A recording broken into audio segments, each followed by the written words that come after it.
Good afternoon, everyone. Well, good morning, good evening, good afternoon, depending on when you're watching this. I am so excited to be here with two of my favorite people on this planet. And I have to be careful with this intro because as I start to have a conversation or talk about them, my eyes tear up and I have some crazy feeling in my heart and my voice will start cracking. But I am here, you guys, today with Miss Mary and Eric. And these are, like I said, some of my favorite people, but also some of the most transformative geniuses, inspiring, inspirational, and world changers that I have ever met in my entire life. They have done more for our company, our team, myself, my relationship, my family. Than I could ever ask for, and so many of our clients and strategic partners that have had the pleasure and the blessing to be able to spend time with them. So I am so excited you guys are here. We've got some great content to cover today, being that we're in a really interesting time. But before we get started, you guys do me a favor, introduce yourself, tell them a little bit about Driven Leadership and Bold and Forge and so forth, a little bit about what you guys do. Well, You you're wanna gonna take it or get you're gonna get Yeah, two different go stories from Eric and I. Rock, paper, scissors, shoot. Go. I'll start. yeah, you No, start. I'll start. Okay. This is Eric in my life. So I am Mary Belden McGrath, one of the co-founders of Driven Leadership. Driven Leadership, our whole focus is on leadership, whether it's within management, individuals, companies. We work with athletic teams, but our whole focus is on how do we wake people up? How do we give them skill sets to play bigger in life? So you're looking at empathy, emotional intelligence, confidence, being better human beings that make better communities, families, companies. Super, super passionate. And I just want to say thank you for letting this be here. I'm so happy to have you. You should also add weight loss to it. Yeah, you're the ever shrinking Jen. No. You look amazing. Incredible. Eric, what would you add to it? Yeah, it's always interesting when we're on one of these type of things together is because when we got in this business, Mary got in because we have been trained and worked with a skill set on how to help people radically shift into being higher performers, whether it's in their job, in their life, or what's going on. And not from coaching, from an actual training to be able to get into a format and change some of the key behaviors that make them more productive, more accomplishing, crushing the things in their life that they want to do. And so we knew how to build those type of trainings, and we have, that's what you were talking about with Bold and Forge and these trainings that help people just push their limits and crush it. And in my background, I'd owned businesses and had run businesses and run teams, and I love watching teams perform. I love watching the return, and I don't mean the money necessarily, but that's absolutely there, right? The return of a business, the return of a team in producing higher level results. So when we got together, that's what Driven became. Driven became, and leadership is this big word that I think confuses more people than helps them, but it gets into how we show up to produce results and the results that we're after. And so our company in whole, we do have these products that help people just go crush it in life and break through the things that hold them back. And I'd even put those more in the personal development category. It's like really helping people evolve, but we frame it in how do we help you evolve and be able to apply it to business, because the business side produces the return that kind of makes it, instead of I hope this works, to be an investment that really produces fruit and outcomes for business. So I guess that's the only thing I'd add on there. That was really good. That was really Oh, good. thanks. I agree with that. I do agree. So I'll just start by telling you kind of my story as it relates to how Bold changed our entire trajectory. When Clay first went to Bold and came back and he was pitching it, and I was like, okay, sounds like a cult. Let's say and I read every book you could imagine. I've been through capacity training. I've been through this training. I've been through every training you could imagine. And I honestly was a little arrogant and stubborn. And I put it off. And I put it off Just a for little bit. Just a little bit. it was a lot. It was a lot. I like kind of assholeish, like my lack of a better term. But so I put it off for a year, and then finally I was like, you know what? Clay kept being persistent, and I was like, I'm gonna send my husband. Shoot out the next guinea pig. And I watched man come back, a changed man. And I went right after it. And I can't put into words what it did to me personally. And all I could think is I want every single leader on my team to go through the same experience, because I felt like when I came home, now I can communicate with Clay on a different level. I can communicate with my husband on a different level. We're seeing, it's like waking up and having a complete blind spot, and you're sitting looking in a kaleidoscope, not realizing the rest of this view is out there. It's your perception is so narrow before you go to Bold. No matter how much experience, now I'm a world traveler, I have plenty of experience. I mean, I feel like I should have had a larger kaleidoscope, but after Bold, I realized it didn't. What happened from there, oddly enough, is we started sending our leaders one at a time, HR, our CFO, our chief of staff, our VPs, our directors, and so forth. Long story short, during that same period of time, what I could not have predicted was that AI would have launched and completely changed the landscape of everything we've ever done, ever considered, ever anything. And it was happening while, everyone was going through this process. And it caused, as everybody started coming out of Bold, as our leaders started being able to communicate and have more authentic conversations and have more care and compassion and show up stronger to every single meeting and process things faster and not be afraid to give feedback, to take feedback, and so forth. It put us in a position where, as a company, we literally, over the last 6 months, challenged every process, every person, every technology, every strategy, everything across every single department. And we basically built a new company within our legacy company that operates with 100% different standard operating procedures. We're 300 deep, so this is not easy. Yeah.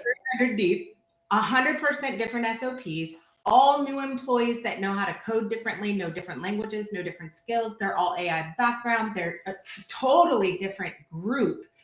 And are operating right now in a 7-month period, operating our legacy business and a brand new business within it at the same time. Under no circumstances could that have ever happened, because I've never had this large of a lift. We've never taken on that much, that rapidly, that widespread across all of the divisions within our company ever at the same time. And it has been the most successful venture, not just for us, but for our clients, to have a completely different model of marketing and website building, leveraging AI that we could have never done had we not been through Bold. And that's amazing. I can't thank you enough. Like, our leaders are amazing. And I find myself, anytime I'm on a meeting and we have new leaders that are in and they haven't been through Bold, I want to throw out, I need you to approach this. This is a bucket challenge. I'm looking for a solution. I'm not. And I'm like, shit, only 3 of them are in here that have been through it. And I have to come up with some new version. But I'm curious. I feel like our next phase is how do we transfer what we've been able to go through, where we can look at ourselves from the inside out and we can rip apart everything we've done, everywhere we've been, and everything we've ever known. We've got to now transfer that to a whole population of home service companies who've been doing the same thing the same way, or going to the same events with the same presentations. And they're in this old model and scared to death of, what do you mean I need to change everything and modify the way that I function from the grass down? Like, what are those steps that you go through? Well, what do you recommend? Well, so I want to take this one, if that's good. Please. Yeah.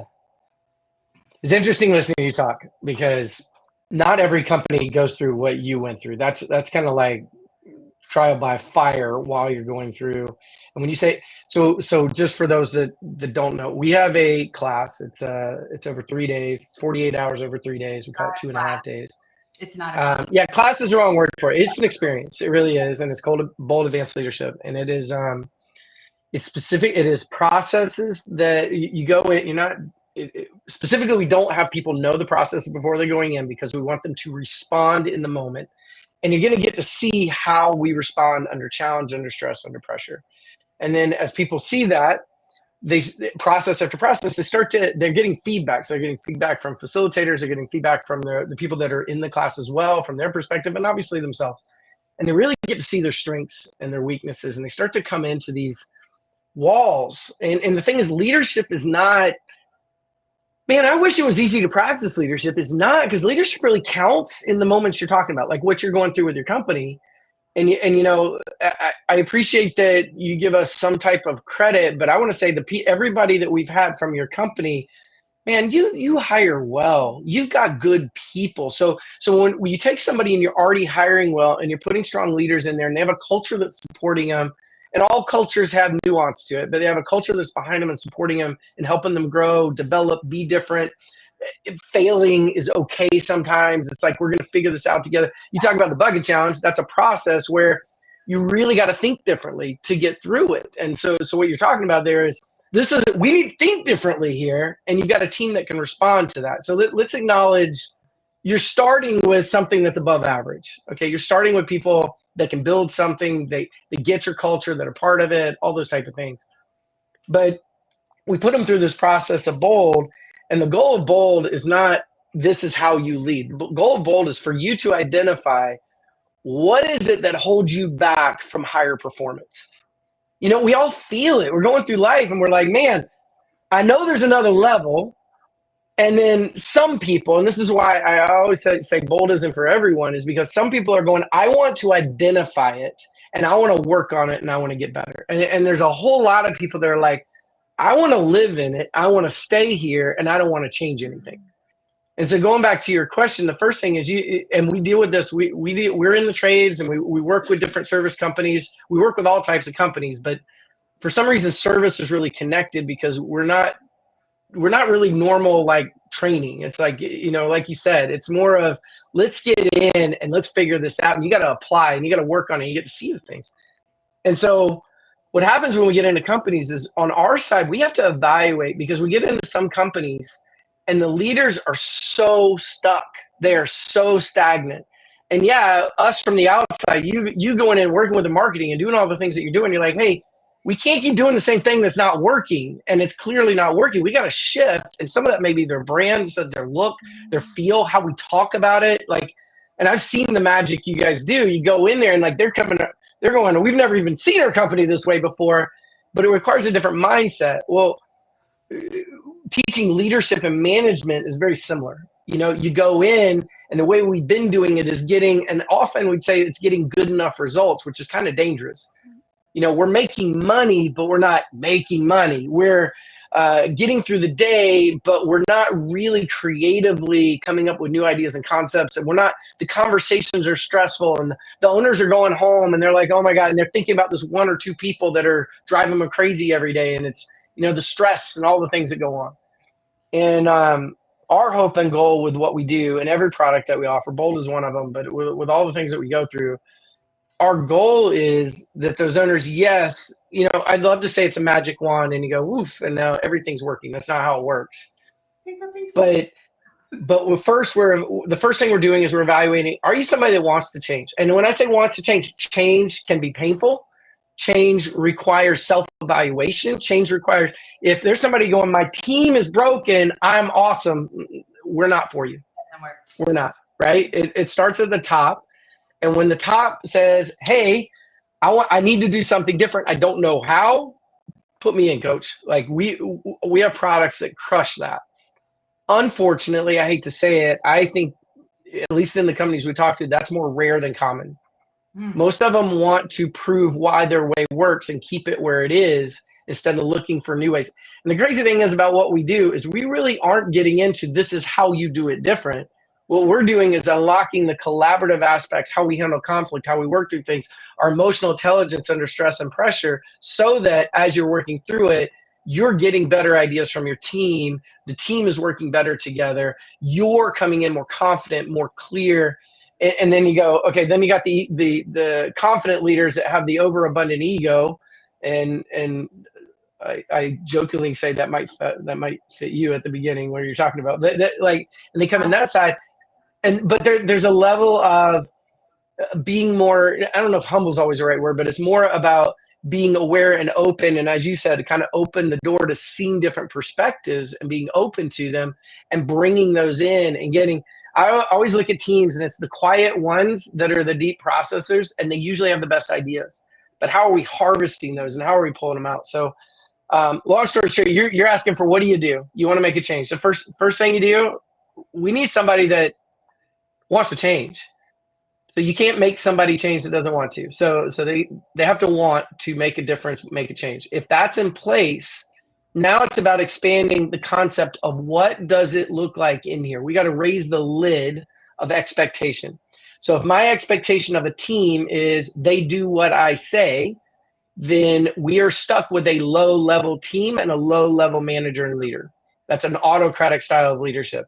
They come in, they tell people what to do, they don't do what they want them to do, they get frustrated with what's going on, and then they go, my team sucks. And the reality is it's my approach to leadership and how I'm working with them to unlock them is poor. So now we're working on you as a leader and how you're approaching things and what's going on. And the third step is we start looking and we start connecting the culture, which I know we wanted to talk about on here, which is when you got strong leadership, how do you shift the culture and the people that are all there and really move it into this performance mindset? And there's a lot of steps there, but because culture is a complex thing. But the very first thing is we've got to harvest the ideas. It's got to be a psychologically safe environment. That's a term, we can talk about that, but it's the environment that I feel safe to voice my ideas, and they're not going to be, not that all my ideas are accepted. And I'd say, take somebody like you, Jen, this strong leader, this badass that's in there. And let's say I'm a new employee that's coming in and I disagree with what you're saying. Is the culture so strong that I feel safe enough to go, hey, I don't know if I agree with you. Can we talk about that? And we can have a healthy conversation. If we're in that space, oh my gosh, there's so much we can do. But I can tell you it's super rare. I want to add to, so a lot of times within change is scary. And if people feel out of control, they get stuck in there's only a certain way to do it, right? Go back to the bucket challenge. There's only one way to do it. And there's a lot of distractions. When we get out of the mindset that change could actually be good, and we get out of fear and into what can we do, we can think different thoughts. So when you're working with contractors, when you're working with owners, and identifying first, what's your vision? Like, here's where we're going. And if they get stuck in, well, I don't know how we're going to do this, and addressing what's possible instead of what's not, you can move. That's what your team did. In the midst of all the craziness, all the things that were happening, what Bold does is it gets you in a mindset that's okay to fail forward. And we say fail forward, it's okay to make a mistake. It's okay to take a risk. What's the worst thing that can happen? What's the best thing that can happen? Changing our mindset with that, running to the roar is that fear. And when we actually look at adversity as an opportunity for growth, it helps everyone. But if people are stuck, to what Eric was saying, if they get stuck and they don't want to change, then guess what? Nothing changes if nothing changes. So let me set this stage for this. What if, and anybody can disagree, what if 5 years from now, the average heating and air conditioning or plumbing company has 30 bots working for them, robots. And your training is you press a button like my Tesla right now that says upload. and it now knows how to perform that function, install that system, repair that system, diagnose that system, whatever it is. What if those bots are driven to the job in an autonomous vehicle and you have one foreman overseeing the project with those bots, and a consumer can talk to a device just like my little Google? I gotta be quieter, she'll start talking to me. My little device over there, Yeah. and I have an Alexa over there, right? What if I am talking, a consumer is doing dishes and saying, hey, whatever they name her, Mary.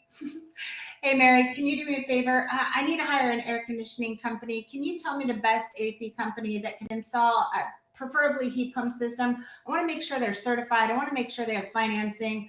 I want to make sure that I can book here with you. And I want to make sure they have the best reviews in there. And Mary does the search, does the full analysis via AI, not via Google search, via AI search, finds all of the information. Mary and their little bot have a conversation back and forth. And while I'm drying the last dish, I say, great, sounds good. Can you see if they have time on Friday? I have a lunch break. I've got good time at Friday at noon. Awesome. Can you book it for me? So what happens if 60% of the total consumers don't go to Google anymore? No more ads. They don't have to get ads on AI. They don't have to go anywhere. They can just have a conversation in their home because they have a smart home with a device that will do all the research for them and bots. So I'm putting this out there because that's not far off. And your competitors, the person answering the phone is not a human. It's a bot that if you call sounds happier than the majority of the people in your office. The phone calls are being booked by bots. The leads are being booked by bots, and even the installations are being booked by bots. And I'm not trying to be a jerk and say that everybody's going to be out of job. I'm saying that that's a real possibility. So now take the average human who is challenging, do I want to change, and still dealing with where they should have changed from 4 and 5 years ago that they still haven't caught up with. And the reality that with AI and with technology, we're about to truncate time into something they have never seen in the history of their life, as far as the requirement to change and adopt right now to prepare for a future that is not far away. Mm-hmm. Now, how do you help? How are you with them when we're having these conversations? It's while you're talking, I was thinking about there's a story, and I'll probably butcher some of the story, but it's about when refrigerators first came out. Have you heard that one? And it's okay. So it used to be everybody had an ice box, right? You had an ice box in your house, and it had this big block of ice that was delivered. I don't know if it was daily or weekly or what was going on, but you had this device that was insulated, big ice block, and it kept your food cold. And it was messy, and it was hard to work with, and you had to have the service, and you had all these things that were going on. And the refrigerator came along, and they started selling refrigerators, which was a complete no-brainer. So it was like, okay, this device, you plug it in, no more mess, and all we ask you to do is you're going to pay the same amount you're paying the ice people monthly to come out and deliver. You pay that to us for the next 12 months, then you own it free and clear. There's no more mess. You'll get a freezer with it. You get a refrigerator, all these things. And it was like the way they pitched it, and I'm probably not doing a good job, but it was absolute no-brainer. All of us are like, now that we all have refrigerators, like, of course, why wouldn't you do that, right? And so they send their salespeople out, and they go out, and it's like 25% roughly said yes, 75% said no. And this is on the equivalent of, let me just give you some money. This makes your life better. And it's like so obvious. And there was this large portion that didn't. The early adopters are the one that took it on. Then as those came in, stories started to spread. You got another 25%. And over the course of time, which took time, you had more adopters. And so every time I see something like AI or it seems like there's something new coming out all the time. You look at the way SpaceX is catching rockets, and they're retreating back out of the sky, which is unbelievable, right? Or you look at, and you go back to, it's another Musk company, but they're out there and they've got satellites everywhere now, and that all of cell service and internet and all of that may change to just straight satellite, and right, there's all these things that are going on. Well, it comes down to, there's a couple of pieces in there. There is willingness to change and excitement or belief that this is the future. And so if that's the reality that you're painting, which I absolutely agree with you, there's some version of that that's coming one way or another. And I don't know how long it'll take to full adoption of where all that is going. I don't know if human beings will reject bots because they're for some reason not up to the same caliber. But what I'm seeing, they are at the same caliber, and in a lot of cases better, as you're saying. And then the employer is no longer dealing with the human side. I see it as a complete, what you just painted makes complete logical sense.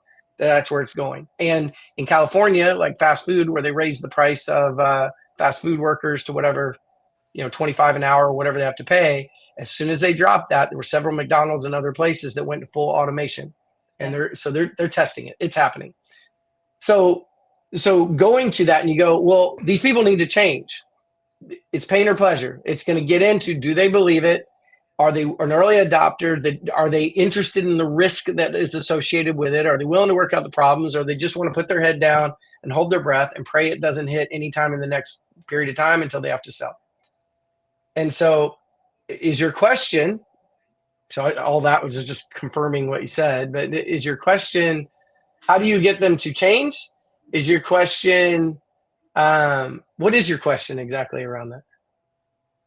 I think this is for everybody who's listening, right? We're talking about how do we build a culture that is open to change, that is open to reflection.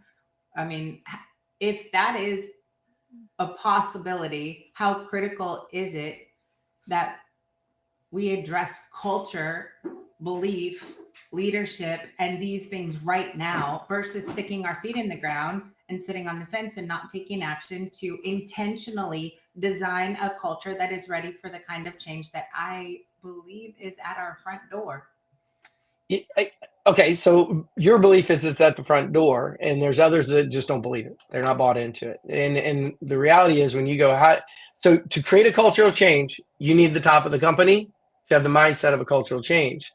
And I mean, you take HVAC and they're changing, government regulations have changed everything. They're changing the all the fluid, all the things that are going on. Forgive me, I don't know all the right words. Yeah, the R32s for Daikin and all this stuff. And I've sat in so many of those meetings, you'd think I'd know more. But the reality of what's going on is you've got some that until they are forced, they're not going to shift. And that's just, and I got to say, when we get into the trades, there are a large group of people that are hung on to not changing. They're just going to do it the way they are. That's what made them successful. That's why they're brilliant, because they're so bullnosed. They're so put their face to the grindstone. I'm going to make it happen. Fight against this change that's happening. And that's the mindset. And that's awesome. And it made them successful. That is the exact same thing that's going to kill them if that dramatic change happens. And then they're going to be stuck and they're going to be frustrated and they're going to be behind the curve. And some of them are going to pull it out last minute and some aren't. But when you go, how do you create a culture of change? It just starts with the top being open to change and being, Curious. What's that? I said curious. Yeah, In a but way, it's like a curious mind. People don't want to be told what to do. Like they don't. People do not want to be told, you have to do this. And so the curious mindset, the curiosity is, okay, so what could be possible? And I believe that when people get curious, it creates an openness. And it's not, this is happening to me. How does this align with my vision? When we know where we're going and why we started, as Eric was talking, I was thinking about Simon Sinek, start with your why. People don't buy what you do, they buy why you do it. And when you know why you do it, then there's in that curious place of how do I level up? How do I get better? And it is top down. Then you can create a different style or openness. But if you're just, I'm not going to do this, I'm going to be bullnosed and put my head down, we're going to do it the same way it's always been done, they're going to have some clients, but they're not going to have the growth. So leadership style connects to this. I guess that's what we're saying, right? Is how we lead. So if I go in and run a meeting and the majority of the meeting is me talking and directing people as to what to do, if that's the majority of the meetings that are happening in the business, we're going to see a business with lower creativity, lower ability to be flexible and resilient in the face of change of what you're talking about, right? And if we go in and we see the majority of the meetings are discussions and they're collaborative, and it's democratic, that's the term, it's autocratic, democratic, or laissez-faire is how they teach it in business school, or they used to at my age, used to back in the day. But but it's this collaborative version of, we go in and we go, here's the problem. How do we solve this thing? What are your ideas? And people are coming in with ideas, and they feel, going back to that term, psychological safety, they feel safe enough to voice their opinion. Now it becomes a problem solving exercise. It's almost fun. You know, it's a little scary when you're talking about the level of change that you're talking about, but we come in and we go, okay, what are our options? What can we do? Where do we go? And we start thinking out of the box. No crazy idea. And we throw it up on the wall, and those meetings aren't happening. So for those meetings to happen, for you to sit there and go, hey, AI's hitting, things are changing. And with your team, I know you do this. You throw it up on the wall and you go, what do we do? And you're there as a leader to guide and throw your input in and do all those things. But at the same time, if everybody's going, hey, I don't know, we haven't heard from Charlie in a while. What do you got? And Charlie's like, I got 10 ideas. I was just afraid to say them, you know, and you start getting them out and you start doing that. You start to create this culture where we're rewarded. When I say rewarded, I don't mean money. I mean rewarded in a sense of, when I share ideas and they're different than yours, that's a positive thing, you know, and we're looking at it. It doesn't mean we're going to agree. It doesn't mean it's going to be this awesome conversation, but it's like, hey, I think we should go left. And you're like, I think we should go right. Well, let's talk about it. And what comes out of that, the spiral is amazing coming out of that, is that people feel heard. They feel empowered. They go home at night, instead of going, gosh, I hate the way I have to do all these things. They're going home at night and go, gosh, there's got to be another way to solve that. And they're like researching on their own, and they're having fun with it because they're like, we got to do this differently. And so very long-winded answer to this, but it's just, if we are creating a culture that it is a collaborative culture. Now, if emergency happens, somebody needs to take the lead and be directive. Yes. But the majority of leadership in most American companies was built out of World War II and the military mindset. Same thing with school system, is to where it's more autocratic. It is directive. The leader's job is to tell people what to do. And that system does not work in we need to pivot and change. It's got to be collaborative. It's got to be where people have voices and feel trusted, and it's got an environment around it. And it's not, let's be all worried about everybody's emotions. I know that's part of the culture today, but it's like, but it is one where we're inviting them in for conversation, and the conversation is safe, and I can voice my opinions. When that happens, all the things you're talking about get a lot easier. I'll tell you, Mary knows, when I came out of Bold, one of my biggest ahas, I was near tears about it, was I realized that while I have a collaborative style, I only had a collaborative style with the loud people within our company, the drivers. And that was one of my biggest ahas. So in my own business, I actually felt really bad about it. I was kind of hurt. I was like, what a bitch. I'm not listening to anybody who doesn't talk.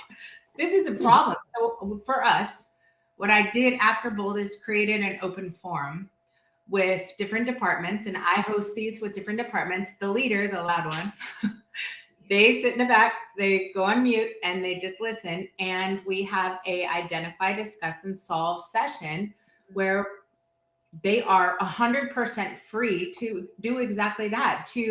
I'll throw out a random, or just like I did, a wild, audacious, like, what if? That's crazy. 5 years from now, robots replace it, and whatever. Something crazy. And then ask everyone, what would you do? Why would you do that? What do you think? How would you accomplish it? If your manager wasn't listening and money wasn't a concern and there were no rules to this game, what would you do? And the ideas, I'll tell you, we've been a WordPress development shop for 20 years. All of our developers build websites in WordPress.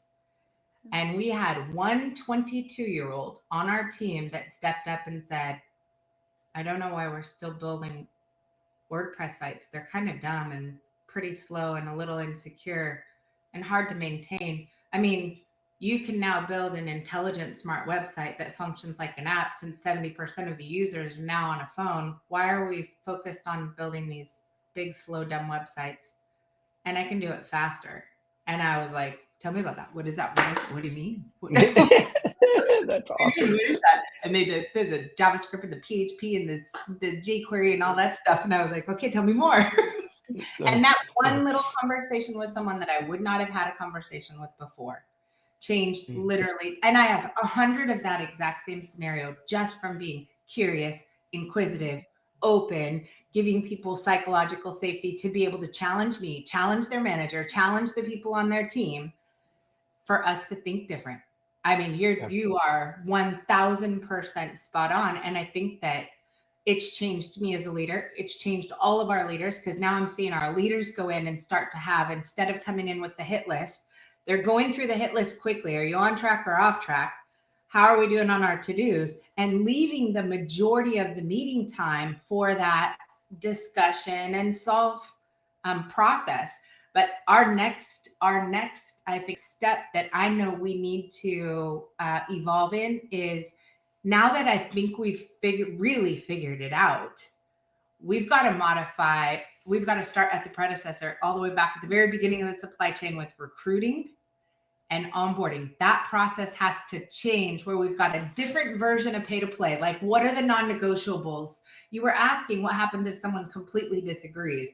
Like, what if we bring in a manager that's like, I don't think you should ask the team for their opinion. Like, I want to catch that early. I don't want to hire that person. Yeah. I don't want to hire them.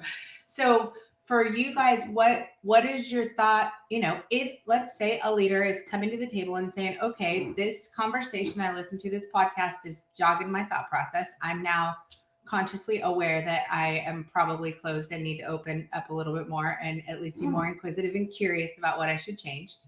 I'm going to need some leadership, training, coaching, a push, a kick in the ass, whatever it is that comes from more of an experiential style session than a book and a training. Now, what happens when the culture is there, but now they've got to onboard and they've got to bring in people that are really have the same methodology, so they don't throw a complete wrench in, you know, a bike rolling 100 miles an hour down a big hill. That was a great visual.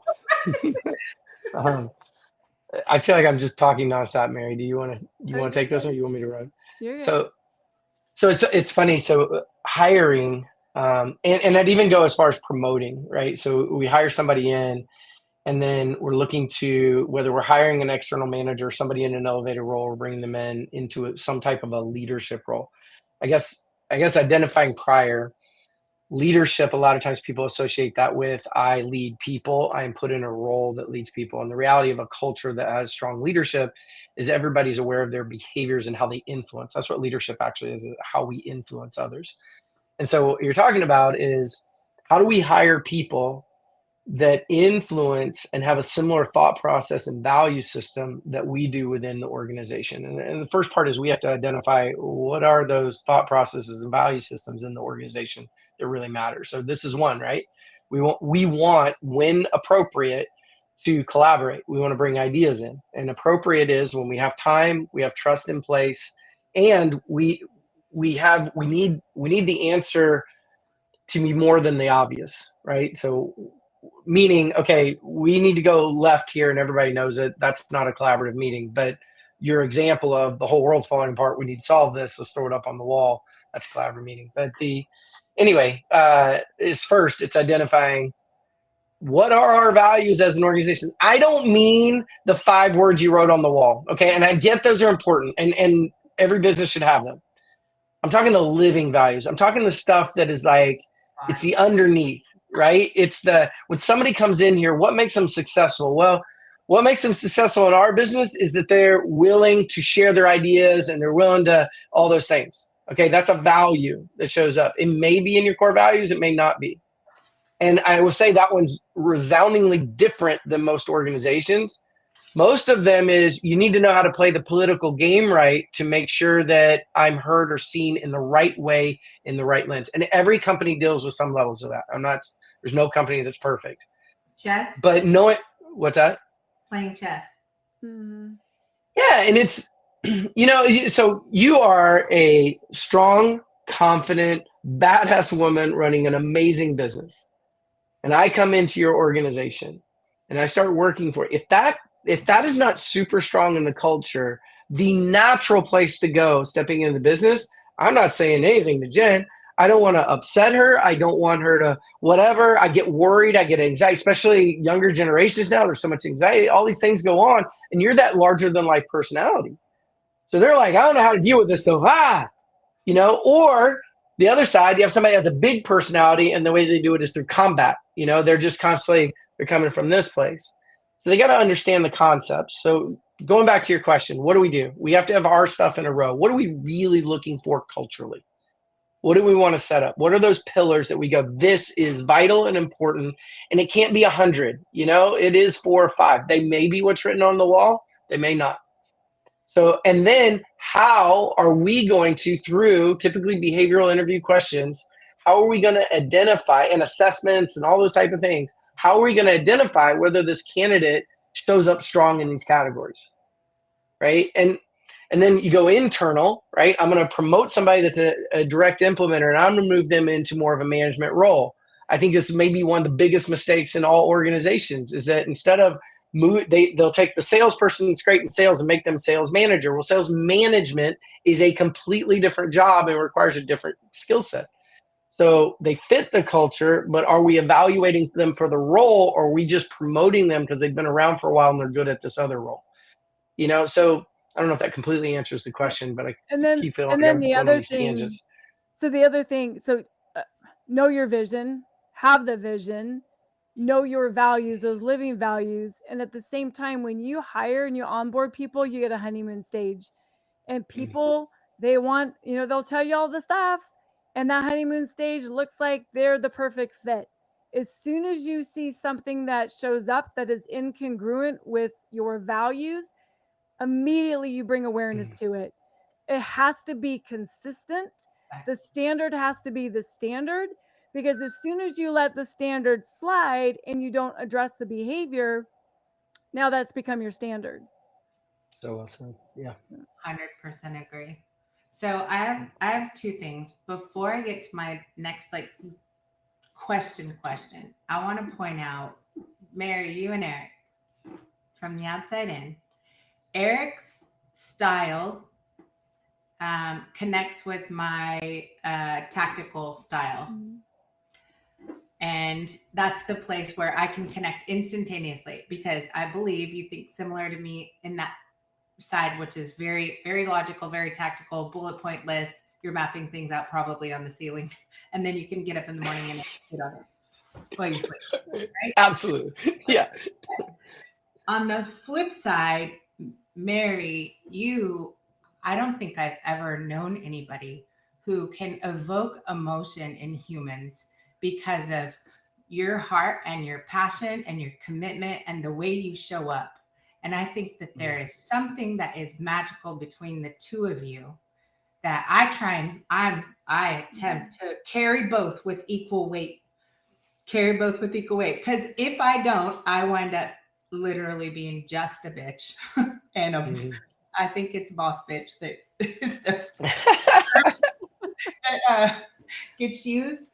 But Mary, from you, what I think the balance is critical, and what's gotten me to not just wear that label, but for the quiet ones, the younger ones, the 20-somethings to come to the meeting and communicate is because of me being more consciously aware of that I can go hard, but I've got to slow it down.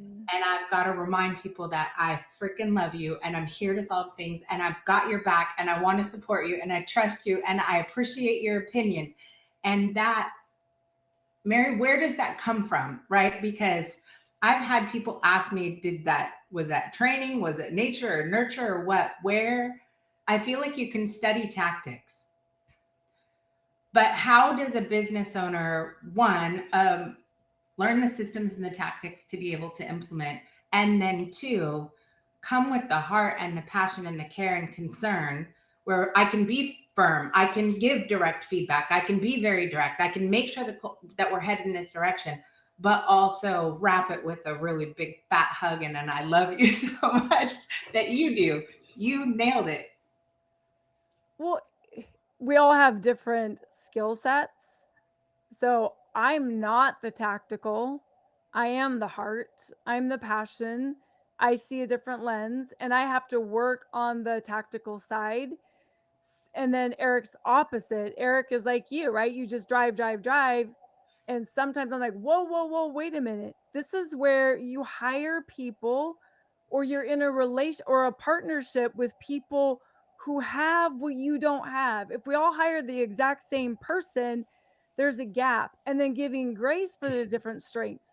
It's because I have a different mindset, and Eric's talking about, and you're talking about all the changes. The early adopters are like, all right, just get on board. And I'm thinking about some of these business owners who it's their blood, sweat, and tears. It's what they know. And when there's change, if it's so much change, now their identity is gone and they lose who they are. And so it's the awareness and the grace to be where you're at, to have people in your corner who have what you don't, and that we don't have to be everything to everyone. Yes, we get to learn and grow. We have to push ourselves, but Eric's never going to be I'm going to make you cry. I'm not going to give you that big warm hug. I mean, he'll do it, but he knows that that's my gift. He'll do it. And he learns, right? It's like, whoa, pause. Right, we're in conflict. We're doing conflict classes right now. We do 6-week conflict effective classes. We're doing it with our team and we're doing it with other people. And there was a big conflict. And he asked Kyla, so what could I have done better? And she freaking gave him the feedback. Yeah. And that was good. So it's as a leader, wherever we have the responsibility to learn and grow. We have the responsibility to ask ourselves the question, to look ourselves in the mirror. And if we don't have that gift, my God, you better be asking someone to help you. I do it. So we do, we have an assessment that we really love. We use forever called the Advanced Insights. And in that, it measures what motivates a human being to perform, right? And one of them, there's 7 little buckets there. And one of them is altruism. And there's this inner drive of Mary to selflessly make the world better. Like that feeds her. It does all that. I'm the opposite. Okay. And it's not that I hate people. I'm not, it's not that, but I don't go into it going, I'll take the bullet for you. I go into it going, I'm going to show you how to dodge the bullet. It's up to you to do it. It's just a different mindset. So there's some things in there that I give to Mary. Mary has, in my opinion, she's, granted, I married the woman and run a business with her and did all these things. So I think she's, unicorn of unicorns. But there's certain things like she has the ability to balance it. I care deeply for you. You better get your shit together. And like she brings both sides. And part of that's because she's been through shit in her life and she's tough as shit. But the other side is she is the ever loving, enduring, save the world.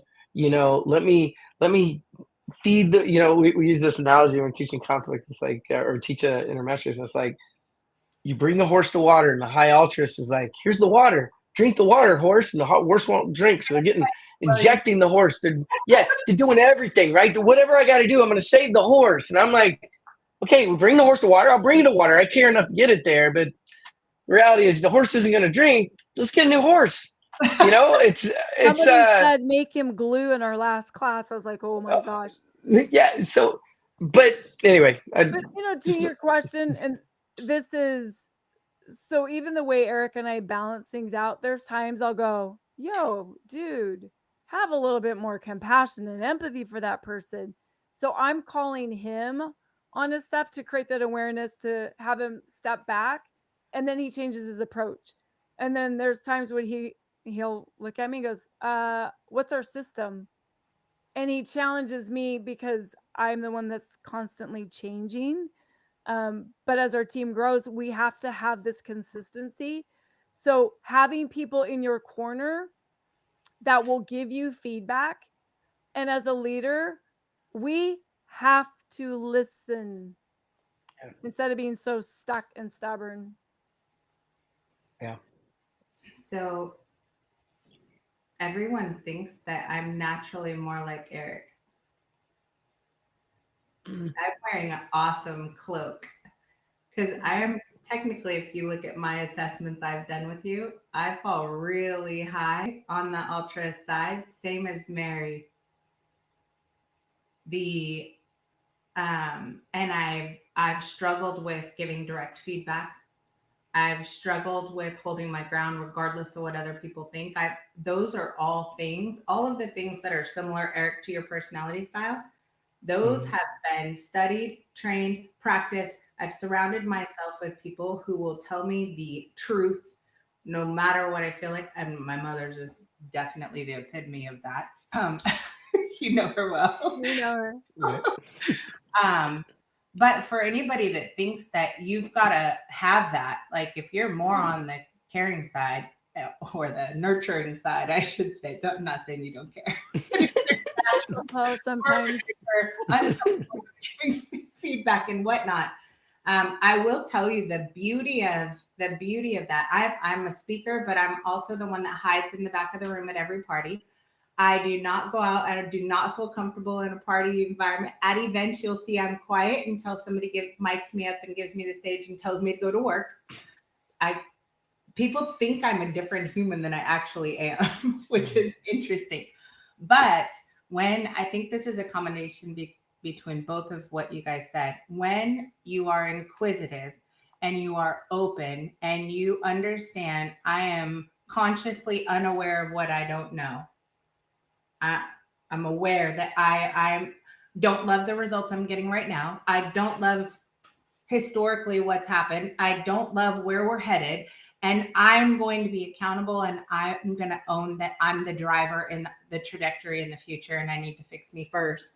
And then you hire the right people. If they're not in your friend list, family list, if they haven't been where you haven't seen, if they don't have the training, the experience, I mean, you guys have thousands of case scenarios where you've seen this work and the results that it produces, which creates a level of confidence that's amazing. That's technically the only reason I'm as confident as I am, is because I have thousands of scenarios that I've taken companies through with all these things. And I know it's a fact, and that's causing me to be direct. That's causing me to be bold. I am not naturally that way. But if I've seen the same thing 5,000 times, you better bet I'm not holding my tongue. I'm not going to be a nurturer. I'm going to say this is a fact. I've seen it before. So, awesome. I mean, I think that I think there's a lot of people that are concerned with that they're not born naturally with either that tactical processing skill or the nurturer skill.